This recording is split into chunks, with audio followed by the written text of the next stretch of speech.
RPS 76 వాడిన మిర్చి తోట చూడండి. పోలూరి వెంకటేశ్వర గారిది. వైరస్ అనేది ఎక్కడ కూడా లేదు అనేది చెప్తూ ఉన్నారు రైతులు. కంప్లీట్గా గ్రోత్ అనేది కూడా మంచి గ్రోత్ అనేది రావటం జరిగింది.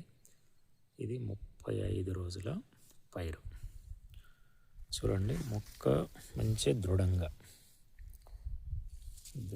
ఇప్పటికీ ఆర్పిఎస్ అనేది అడుగులో వేస్తూ ఉన్నారు. ఇదంతా చూడండి. కాడ ఎప్పుడైనా సరే ఏంటంటే గట్టిగా ఉండాలి. కాడ గట్టిగా ఉన్నప్పుడు ఖచ్చితంగా గ్రోత్ అనేది ఆటోమేటిక్గా వస్తూ ఉంటుంది. కాడ అనేది గట్టిగా లేకుండా మనకు గ్రోత్ అనేది రాదు. ఇది ఆర్పిఎస్ 76 యొక్క రిజల్ట్.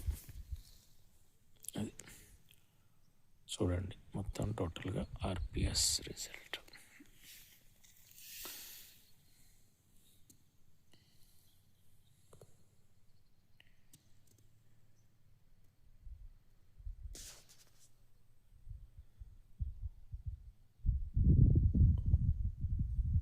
అంటే ఒక 2 రోజులు ఒక్కరోజు ముందు తోట వాళ్ళది బాగుంది.